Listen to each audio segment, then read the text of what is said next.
In 1934, the police force in Zaragoza, Spain was called in by a deeply concerned family. It seemed an uninvited guest had been bothering them for several weeks.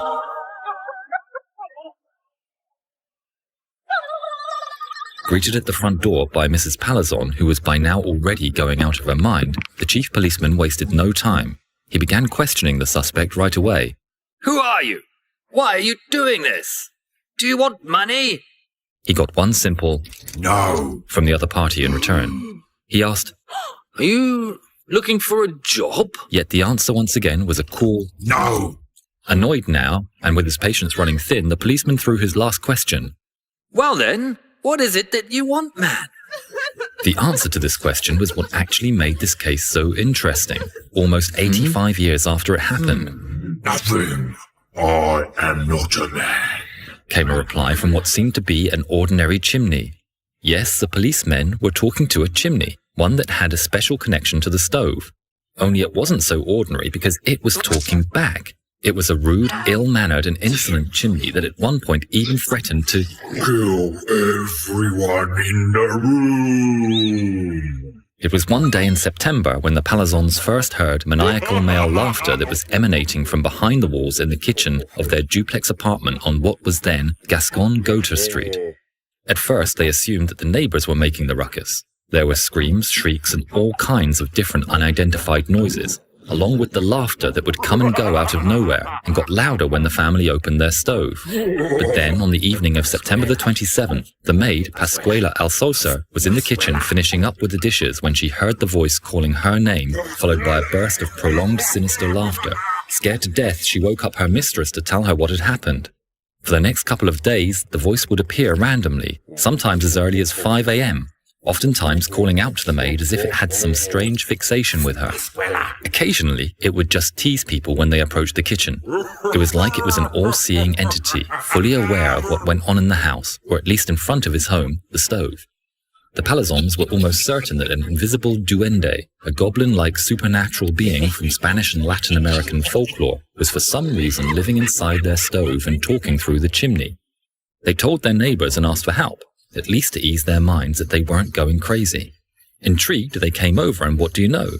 The voice would greet them with a "Hello." Without options of what to do next, the troubled family called the police. Baffled but believing it was an elaborate hoax, the police arranged for the Palazons to be relocated to another residence while the apartment was thoroughly investigated. From the moment the people living next door heard about the family moving out, mass hysteria spread through the community. It became a nationwide sensation. Hundreds flocked to the street from every corner of the city to see or maybe talk with the haunted stove. Even the London Times began to cover the story, and a radio station from Barcelona was tempted enough to try and set up a microphone for a live radio broadcast with the stove's chimney as a talk show guest. "But after I learned to bake bread, I became a stove, and that worked out quite well for me." In an article titled A Polite Spanish Ghost, released on November the 24th, 1934, the Times reported that at first a team of architects and construction workers were sent in to inspect the whole building, but could not find anyone anywhere. Reportedly, when the architect suggested his men measure the chimney opening, the voice simply said, "You need not trouble. The diameter is 6 inches." He was right.